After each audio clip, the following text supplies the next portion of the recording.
Resolvi gravar esse vídeo aqui porque alguns documentos muito importantes, como a Estratégia de Segurança Nacional dos Estados Unidos, chamada Doutrina Doral, ela tem alguns textos que mereciam ser lidos, né?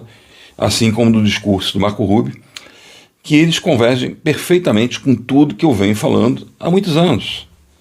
De maneira que eu acertei todas as minhas previsões, porque eu não me pauto pelo pluralismo político, pelo planeta de Brasília, né? Pelo mapa mundo de Brasília, e o afunilamento das coisas domésticas que estão numa esfera, né, muito inferior, né, da verdadeira ambiência política. Porque a história, para ela ser compreendida e a gente entender o que vai acontecer, ela tem que ser vista como um fluxo civilizacional. E principalmente a corrente dos valores, né? A escola de Frankfurt, ela se pauta por isso aí, e ela entendeu, apesar dela querer salvar o marxismo, né, ela acabou desmentindo o marxismo, porque ela entende que é a mentalidade, que a história é feita pelas mentalidades, uma grande colisão de consciências, como dizia o Nietzsche, né, e não pela luta de classe. Quando o muro de Berlim caiu, o Bial pergunta numa entrevista para o Olavo de Carvalho se ele achava que o comunismo tinha acabado. Ele falou assim: olha, qualquer pessoa que você encontre na rua vai dizer para você que a história é uma luta de classe. Logo, esse pensamento marxista não desapareceu, está impregnado nas pessoas. E existem outras explicações, claro que existem outras explicações, né?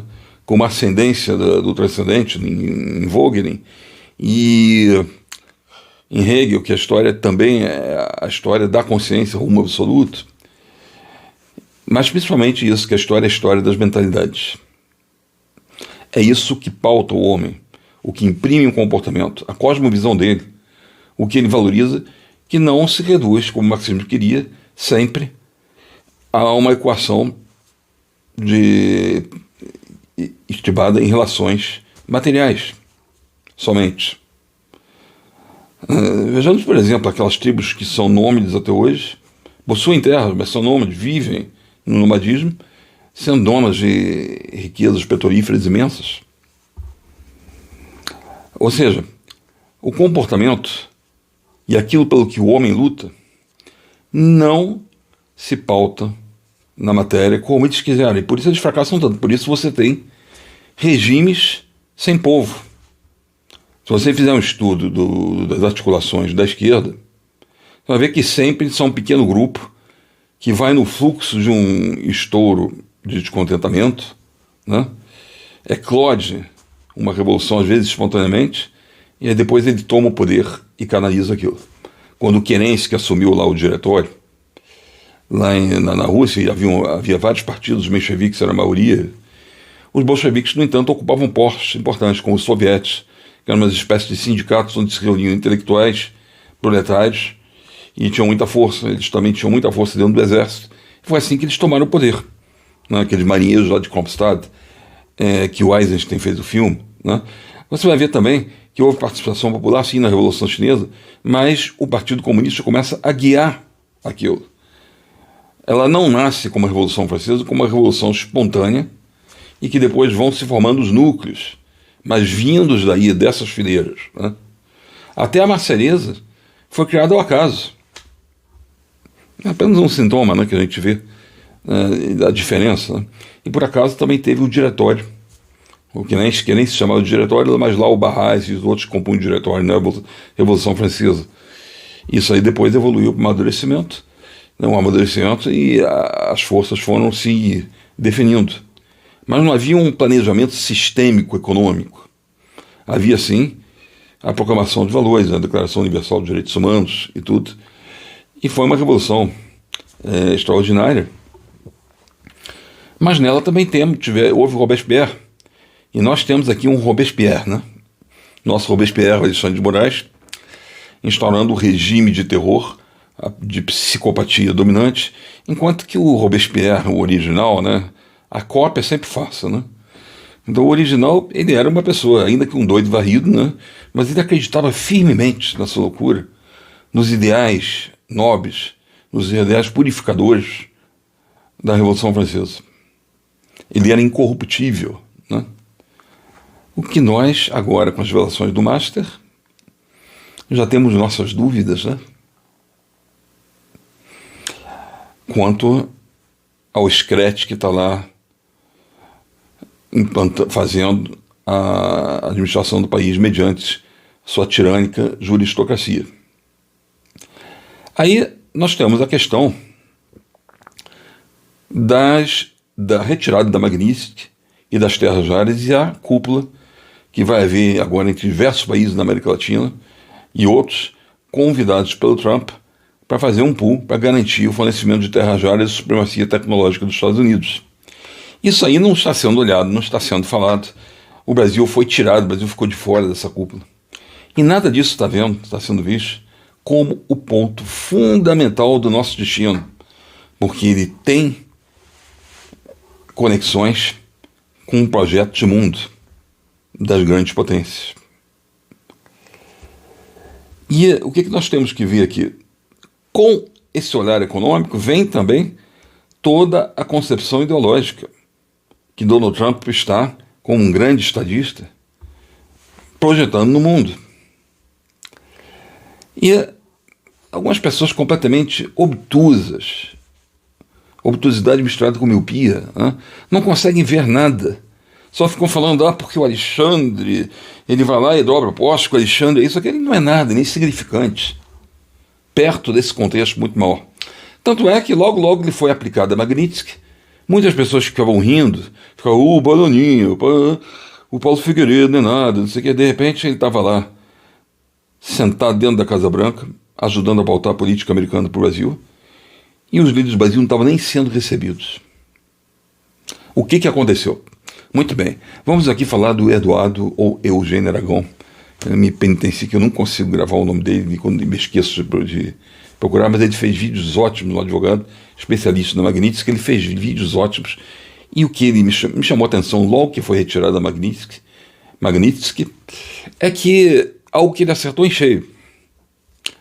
Por que foi retirada da Magnitsky? Não havia nada, nenhuma palavra. Porém, ele deixou bem claro que na lei americana só há 4 motivos para tirar. Primeiro, a pessoa que foi sancionada não está mais cometendo aqueles atos. Segunda, está sendo punido do seu país.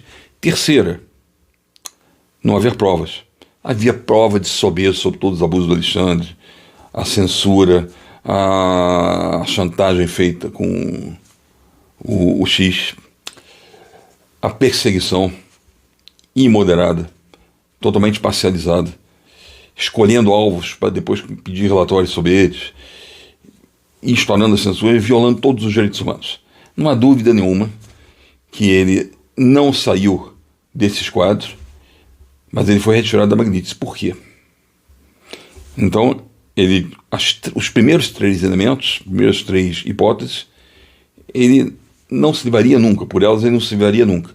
Mas tinha a 4ª hipótese, a segurança dos Estados Unidos. Então Donald Trump quis garantir o seu lugar nos lugares dos Estados Unidos na exploração das terras raras, que são metais que, na verdade, não são nada raros, mas para vê-los em quantidade, aí sim é difícil. E o Brasil dizem que tem 50% da reserva do mundo. A China já está com os pés aqui. A China é a antítese da civilização ocidental. Não estou falando da China de Confúcio, de Mao Tse-tung, né? De Mao Tse-tung, sim, claro. De Lao Tse. Não estou falando das grandes tradições milenares da cultura chinesa. Estou falando dessa aí, que é uma que rompe com tudo, estabelece uma equação materialista do mundo e um totalitarismo genocida. Né? Pensem sempre, quando vocês estão fazendo qualquer negócio com a China, o negócio para ela não é apenas uma maneira de adquirir pujança econômica. É uma maneira de debilitar o seu parceiro. Ou seja, ela dominar a produção industrial é um modo de ela debilitar o Ocidente e assim projetar seu poder. Então o que acontece? Os 2 maiores idiotas que houve na presidência dos Estados Unidos foram o Nixon e o Biden, né?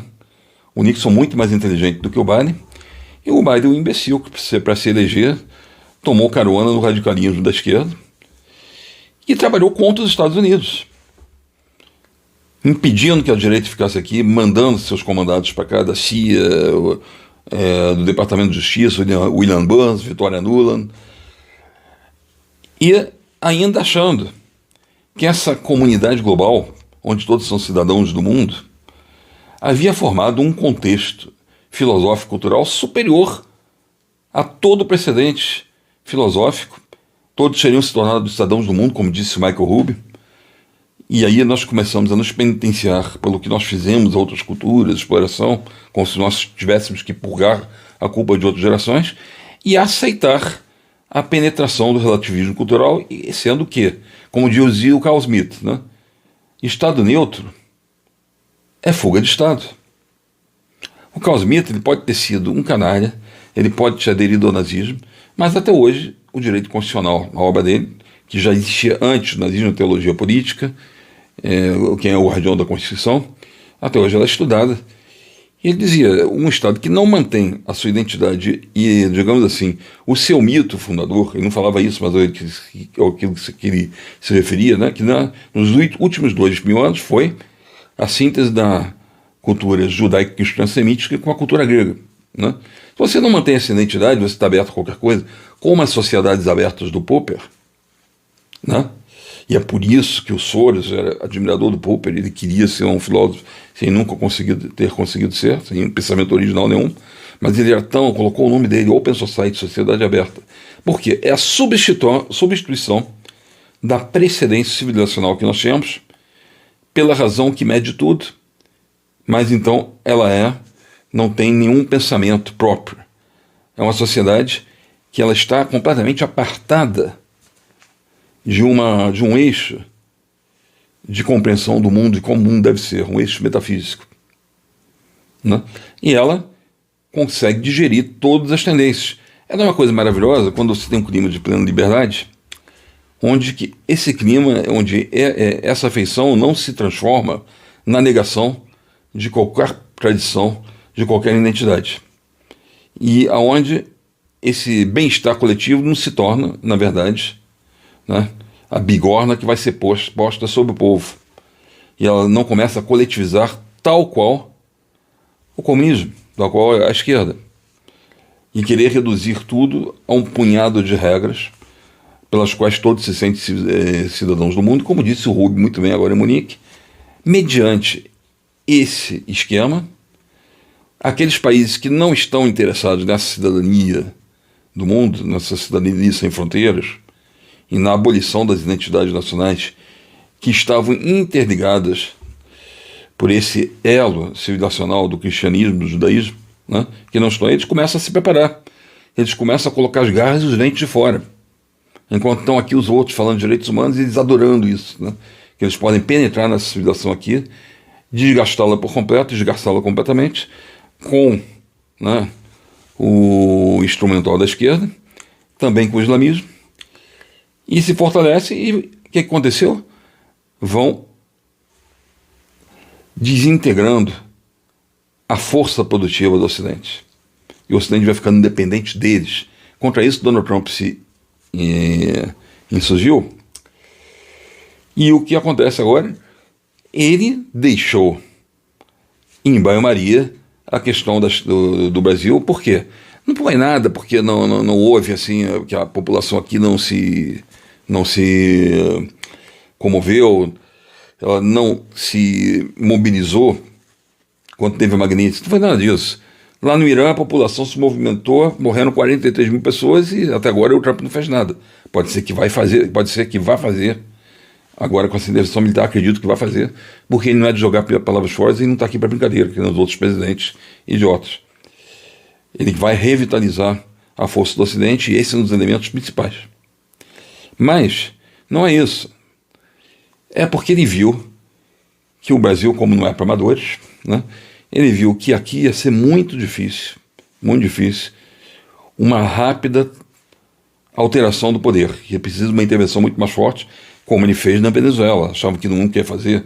Cuba também nunca vai cair. Está tudo degringolando. Ele está com essa perfeita compreensão das verdadeiras estruturas que estão em choque no mundo, com esse perfeito conhecimento do fluxo civilizacional e do refluxo que vai ter agora para o Ocidente, entendeu que era o momento de, nós temos um momento de agir, senão daqui a pouco a coisa vai para o brejo.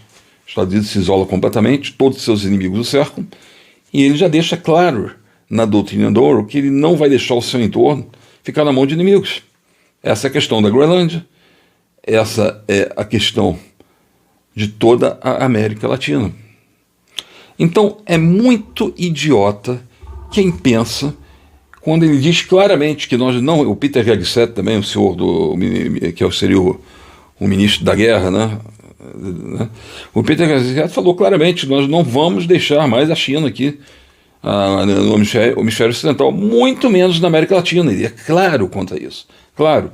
Então as pessoas que são tão idiotas de pensar que o Brasil vai ficar entregue à China, que ele fez uma espécie de América Latina dividida, deixando o maior país dela entregue a essa influência, as pessoas são umas imbecis completas.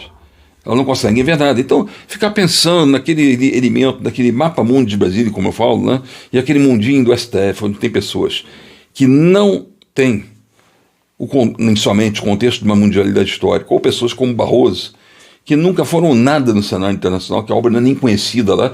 Ele queria se apresentar como um grande teórico, um carbono de Dworkin, né? E talvez do Alex, né? Mas principalmente do Dworkin, um carbono muito desgastado, sem brilho próprio nenhum, e veio lá com o neocondicionalismo baseado em princípios, e esses princípios, então, eles começam a ser uma geleia perfeitamente manipulável, e vem aí o juiz guia de povos, os júris da aristocracia, que vem repetir o pensamento utópico do começo do século XX, de uma elite que vem substituir a escolha do povo. É isso que se fala quando Benedito Gonçalves fala que Bolsonaro desacreditava os especialistas, como se tratasse disso sobre as urnas, e não da sociedade ser livre para colocar os seus experts para analisar também, e não ficarem acreditando fé nos agentes públicos que estão governando. Então esse pensamento utópico de criar uma elite que decide, que vem lá de trás, ele agora está em pauta também aqui, com pessoas completamente sem percepção das profundas raízes que os precedem com esse pensamento, querendo reeditar isso agora sob a forma da utopia, que vira distopia, né, das redes sociais. Eles vão controlar a informação, vão falar o que você pode falar, o que você não pode falar, o que você pode criticar, o princípio da transparência derrogado pela fé no agente público, tanto que eles falam 54 vezes numa decisão que eu analisei, de desacreditar as urnas, desacreditar as... É como se eu devesse algum credo para eles, como se a transparência não fosse justamente o contrário da crença. Num Estado formado por um mito fundador, uma sociedade teocrática, que seria uma elevação dos poderes, você entenderia isso. São as utopias transcendentes. Né? Mas em estados que são estados constitucionais, estados de direito, que não há essa intuição coletiva abraçando uma instância superior, tudo se dá pela razão, pelo processo dialético dentro do processo judicial, um processo dialético de apuração. A administração pública também tem que se pautar pela plena transparência, e essa transparência vai ser dada no processo, como dito, por essa dialética da razão, e não pode ter nada que seja oculto, não tem que ter fé nenhuma na agente pública. Eu não posso acusar que houve fraude, mas eu tenho todo o direito, imotivadamente, como um direito já reconhecido, considerado na Constituição, de exigir a transparência.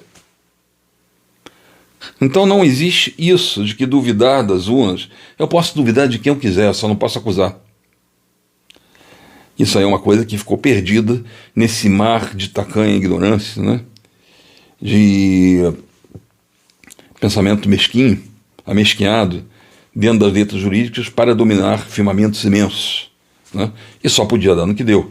Quando você não tem homens à altura, homens que sejam juristas, no melhor sentido, na acepção maior da palavra, que seja um homem capaz de dominar os diversos saberes e se situar dentro desse fluxo civilizacional, estar na crista disso. Quando você tem homens assim que são jogados assim em interesses afunilados assim no mais baixo, no mais baixo conjunto de elementos que são, na verdade, expressão dos instintos, dos cinco sentidos, né? Ter o prazer, ter a posse, ter isso, aquilo, e não estão comprometidos com o ideal, só podia dar nisso. Então é inútil ficar fazendo análise sobre o pluralismo partidário, sobre os acordos, sobre a corrupção, mas tudo isso tem que ser apurado, claro, porque isso aí espelha a condição deles. Mas nós temos que ter em conta essa dimensão histórica na qual estão acontecendo verdadeiramente as mudanças e as orientações que o mundo vai tomar, que subordinam completamente o Brasil. Não é? Então é por isso que eu tenho acertado tudo que vai acontecer. Tem acontecido, estava prevendo que a América Latina ia se mudar, que a direita, com a vinda do Trump, ia ser desmantelado o trabalho do Foro de São Paulo. Só falta agora existir uma guerra cultural efetiva para que possamos fazer frente à fábrica de impensantes, a fábrica de imbecis que são as universidades, não só no Brasil, no mundo inteiro. Tem que ter uma guerra cultural profunda, que teria sido muito mais efetiva do que ficar perseguindo pessoas, torturando, que nem foi a ditadura de 64. Só que os militares também eram umas antas, não conseguiram perceber isso aí, e deixaram a esquerda cultivar como ovo da serpente que agora saiu e nos enforca o pescoço. E essa serpente que eles colocam no nosso pescoço, elas vendem isso como se fosse uma veia, como se fosse algo natural do organismo, ou seja, eles são uma fatalidade histórica. Não são. Não são. Existem muitas interpretações da história. Então, entenda, meu diagnóstico eu não sei até que ponto o pragmatismo de Donald Trump vai, mas eu tenho certeza de uma coisa, ele vai estar traindo a própria doutrina dele, repetida em prosa e verso para o mundo inteiro. Na Europa, no manifesto da Política Nacional de Estratégia de Segurança que ele publicou na Casa Branca, chamado Doutrina Monroe, ele vai estar em confronto com tudo isso se ele deixar alguém que odeia os americanos, que fundou o Foro de São Paulo, junto com Fidel Castro, como foi o Lula, permanecer no poder e deixar a China, o Irã, que veio com um navio aqui, ninguém sabe o que veio fazer, muita gente pensa que foi para conseguir urânio, ninguém sabe, né? E a China agora toma conta, começar a comprar terras imensas, fazer tudo que está fazendo. Ele não vai deixar. Esse é o meu diagnóstico. Agora, se a Magnitsky existisse no tempo do Stalin, por exemplo, a Magnitsky seria fatalmente não aplicada a ele. Por quê? Por causa da segurança. Era necessário que a Rússia fosse uma aliada para derrotar o Hitler. Então é a mesma coisa. Quando acaba a guerra, a cortina de ferro se instaura e o inimigo do Ocidente se mostra como sempre foi, as coisas voltam às suas polaridades normais e começa a Guerra Fria.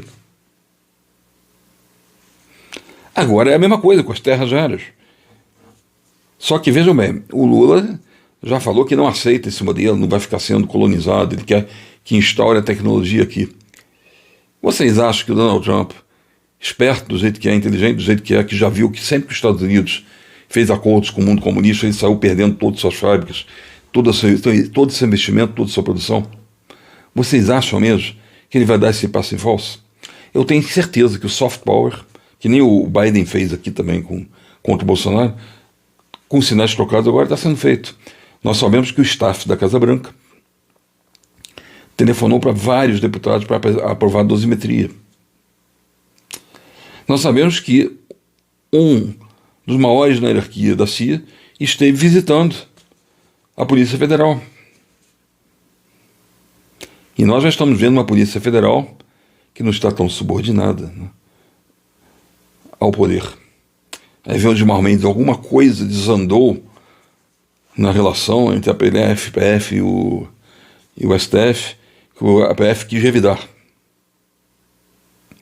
Olha, eu acho que, pese ele não ter visão nenhuma de mundo, ele está longe de ser o grande jurista que ele pensa que é, nisso aí, assim, para essas tramas subreptícias, e disso ele entende muito bem, né? Ele consegue ver de longe.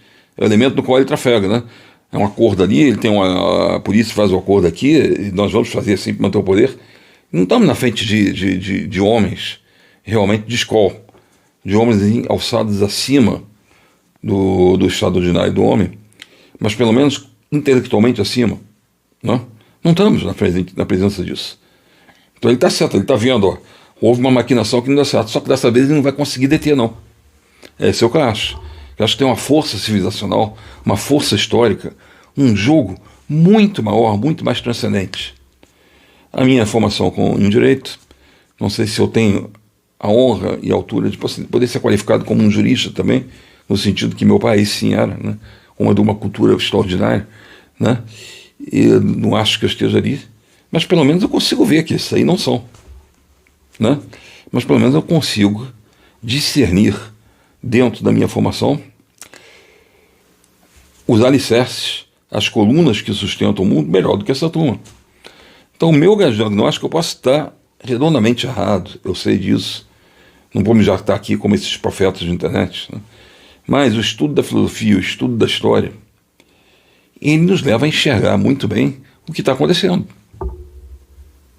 E dentro de um arco diferenciado do que vem à esquerda, né, com os seus ensinamentos politizados, a escola polarizada, né, do que vem da esquerda. Começando pela grande mentira que é a história da luta de classe, inaugurando assim o século da decadência, né? Eu tenho fé firme e forte que o mundo livre vencerá e que 100 anos de impostura não vencerão 4.000 anos de civilização.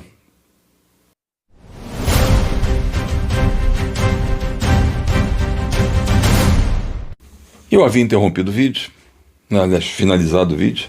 Eu esqueci do principal, então faço essa emenda aqui e vamos finalizar, né, com algumas leituras, tanto da doutrina do Trump, quanto algumas passagens do discurso extraordinário do Marco Rubio, na Conferência sobre Segurança em Munique, que atestam o acerto de tudo que eu vinha dizendo, que não é difícil, apenas um pouquinho de cultura a pessoa já começa a entender, né? E que documentam perfeitamente todas as minhas alegações. Então, olha só, trecho sobre a América Latina. Isso aí está no National Security Strategy, né? O hemisfério ocidental é uma zona de interesse estratégico direto para os Estados Unidos. A instabilidade política, o crime transnacional organizado, a imigração ilegal em massa e a crescente influência de potências extra-hemisféricas representam ameaças diretas à segurança nacional americana. Ah, mas ele vai deixar a China, o Brasil vai ficar com a China, o Brasil vai continuar como está. Não sejam idiotas, né? Os Estados Unidos não tolerarão a consolidação de esferas de influência hostis em seu próprio entorno geográfico. A presença econômica, tecnológica e militar da China na América Latina constitui um desafio estratégico emergente. Ah, mas o Brasil, o maior país da América Latina, não, ele vai ficar sem interferência dos Estados Unidos. Tem que ser muito imbecil, muito inculto, muito incapaz para acreditar numa besteira dessas, né? Lendo isso aqui. Regimes que cooperam com redes criminosas, cartéis de drogas, tráfico humano e governos adversários serão tratados como ameaça da segurança nacional. Vocês têm alguma dúvida que o Brasil é olhado pelo Trump como uma ameaça à segurança de todo o hemisfério? Vocês têm alguma dúvida?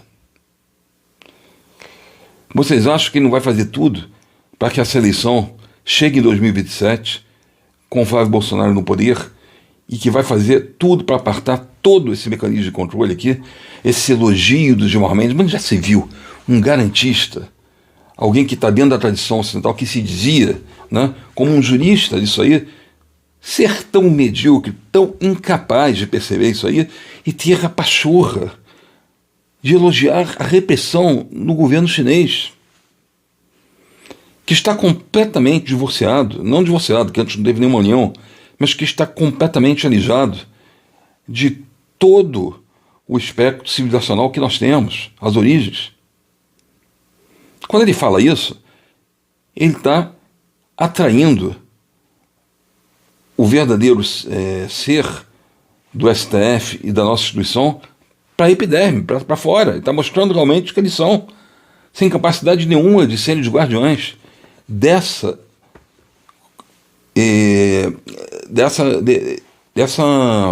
constituição de valores e fatores. Ou seja, aquilo que, na verdade, se concretizou num texto da Constituição, que vem a espelhar esses valores de uma maneira que sejam o essencial a ser preservado civilizatoriamente. Então é impressionante isso aí, né? Trecho sobre migração e sobre a erosão civilizacional, né? Quer dizer, não está intitulado assim no documento, eu que fiz essa separação. A imigração ilegal a alta escala industrial mina simultaneamente a soberania, a segurança interna, a estabilidade econômica e coesão cultural. Ele está percebendo muito bem como nos Estados Unidos já estava começando a ver isso, e como na Europa ela está inteiramente tomada pelo esquecimento das suas origens e pela subvalorização da sua cultura. Só pode dar no que dá. Uma Europa que não tem como reagir, porque começa na erosão cultural. Assim como aqui, o poder foi totalmente ocupado pela mídia, pelas artes, pelos egressos das universidades. O Olavo de Carvalho falava muito bem isso, então isso aí vai demorar 20 anos para mudar. Então nós temos uma constelação de fatores que ela está completamente viciada. Essa constelação de fatores composta pelos vícios e pela degradação cultural dessa nossa sociedade, que redunda aí nesse poder que o STF tem. Porque eles vieram dali. Então tudo começa a convergir para a colaboração com esse sistema de erosão civilizacional, né? E Donald Trump percebeu isso muito bem. A política migratória precisa priorizar o trabalhador americano, a coesão social e a continuidade civilizacional. Quer dizer, tudo que eu falei, tudo que a gente fala, é porque o marxismo ensinou as pessoas a acharem que só a esquerda tem ideais, os outros se pautam só por motivos econômicos. Então nós estamos vendo que o Trump não está se movendo por isso só, não. Ele está percebendo perfeitamente que a economia ela é resultado antes de um estado de percepção do homem, dessa civilização, desse seu entorno, e que vai criar a mentalidade com a qual ele fará seu fortalecimento e aquilo pelo que ele luta. Tanto que o Marco Rubio agora acabou de falar que exércitos não lutam por abstrações. Exércitos lutam por um corpo de valores, um corpo social que está lá, dessa maneira como está. Então o que eles vão fazer? Eles vão servir ao senhor que lhe manda. Então eles falam que nós temos que fazer a nossa segurança nacional, lutar por aquilo que a nossa sociedade é pristinamente. É por isso que a gente tem que lutar. É isso que a gente defende. Então tem que ter, como o Marco Rubio falando no discurso dele, antes de defender a Europa, saber aquilo que estamos defendendo. E o Vance já tinha falado isso. Vocês querem que os Estados Unidos guardem a Europa enquanto vocês se comportam que nem um inimigo dos Estados Unidos. Donald Trump é um gênio, é um homem extraordinário. E dá para concordar com o que o Olavo de Carvalho tinha falado, que ele, depois de Napoleão Bonaparte, é o maior advento da política, porque ele concentra toda uma revolução ou uma contra-revolução contra a degeneração do Ocidente. Aí quando você vê aquele Mairovitch, né, um desembargador que não sabe nada de nada, outro desses aí que só entende do direito e com isso aí ele quer ter opinião, ele falava, porque o Donald Trump não é um estadista, é um comerciante. Que besteirado, o sujeito que não entende nada fala besteira. Ele ia ficar no direito mesmo, que nem era tão relevante, nem ninguém falava muito dele, mas aí ele se passa, transformando a insignificância dele em moeda, né? Isso é impressionante, né? O texto não usa a linguagem racial, né? Mas emprega... bom, isso aqui já é uma consideração que eu tinha escrito, né? Então, esses elementos da doutrina do Orwell, eles são excruciantes, né? Agora, vamos pegar aqui uma parte do discurso, algumas partes do discurso do Rubio, né? Sob o presidente Trump, os Estados Unidos assumirão uma vez mais a tarefa de renovação e restauração, impulsionados por uma visão de um futuro orgulhoso, tão soberano e tão vital quanto o passado de nossa civilização. E aí depois ele fala que a Europa tem que colaborar com isso, né? Somos parte de uma civilização, a civilização ocidental. Estamos ligados uns aos outros pelos laços mais profundos que as nações podem partilhar. Forjados por séculos de histórias comuns, fé cristã, cultura, herança, língua, ancestralidade, pelos sacrifícios que nossos antepassados fizeram juntos pela civilização comum da qual nos tornamos herdeiros. Elas são, mas não são fundamental. A questão fundamental que devemos responder logo de início é o que exatamente estamos defendendo, porque os exércitos não lutam por vexações, os exércitos lutam por um povo, os exércitos lutam por uma nação, os exércitos lutam por um modo de vida, e é isso que estamos defendendo. E aí ele fala, né? Ele falou logo no começo da democracia, do erro do globalismo, né?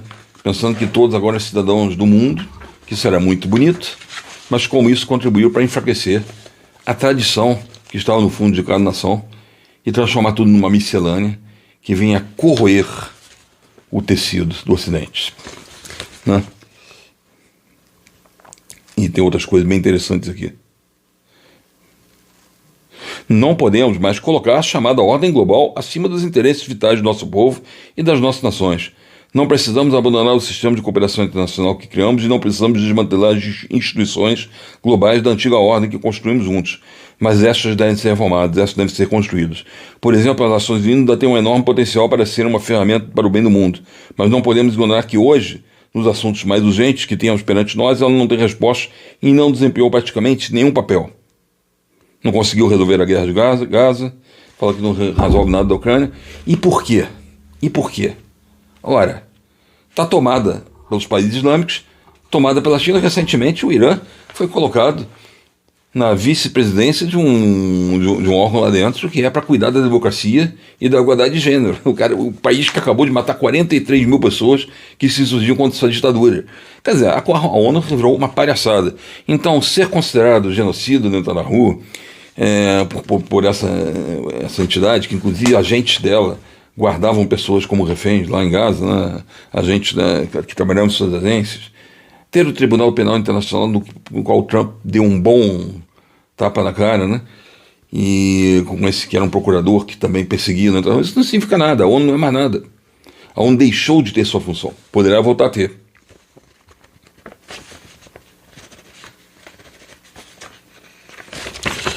Vamos ver mais alguns trechos aqui para a gente terminar. São muito interessantes, né?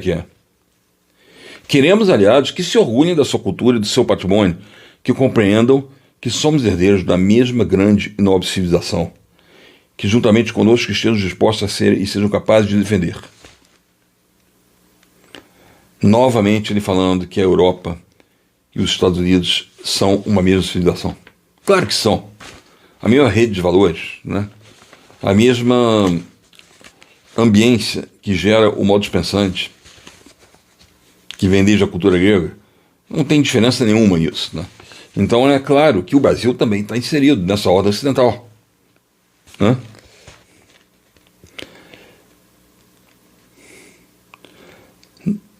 Não queremos que os aliados racionalizem o status quo quebrado em vez de calcular o que é necessário para consertar, pois nós na América não temos o interesse em ser zeladores educados e ordeiros do declínio administrado no Ocidente. Não procuramos separar-nos, mas sim revitalizar uma velha amizade e renovar a maior civilização da história da humanidade.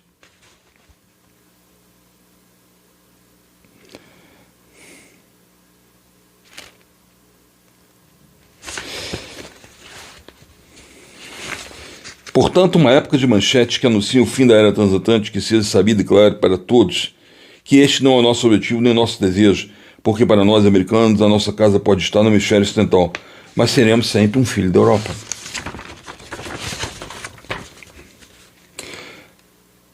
Queremos fazê-lo junto com vocês, com uma Europa que se orgulha de sua herança e da sua história, com uma Europa que tem o espírito de criação da liberdade, que enviou navios para mares desconhecidos e deu à luz a nossa civilização, com uma Europa que tem os meios de se defender e a vontade de sobreviver. Devemos orgulhar-nos do alcance do que alcançamos juntos no século passado, mas agora devemos enfrentar e abraçar a oportunidade de um novo século, porque o ontem acabou, o futuro é inevitável e o nosso destino juntos nos espera. Mas vocês me digam uma coisa, vocês acham que o Alexandre de Moraes ele tem alguma chance de se perspectivar com isso? Ele é um cara que passou num concurso público, por sinal muito mal feito, que porcaria é essa do concurso feito pelo Ministério Público, que passa uma pessoa que não escreve direito e que não vê nada, entendeu? Que escreveu um livreco para concurseiro, um livro que não tem nenhuma influência como um pensador do direito. Vocês acham que ele se perspectiva com isso? Ele usa os olhos de fio que ele tem para exercer o poder o tempo inteiro, prender, é a única coisa que ele sabe fazer. Então vocês vejam o estado de depauperação da nossa Suprema Corte, que deveria fazer uma brincadeira aqui, mas mais ou menos os ingleses eles veem assim que a monarquia ela deve estampar o que há de mais puro na nação. E aí quando acontece todas aquelas coisas, mostra todos aqueles bacanais, aquela sujeirada no qual a família real se mete, eles vão lá e marretam tudo, mas no fundo, o simbolismo do rei seria da pureza da civilização. A Câmara dos Lordes na Inglaterra era uma coisa formidável, fantástica. Um nível assim que não se compara ao que nós temos aqui. A Suprema Corte americana também, né? Apesar de que teve muita juízo judicial e tudo, mas ela preserva há séculos o eixo fundamental da sua Constituição. E serviu de norte para todos os países. Mas aqui, olha só o que nós temos.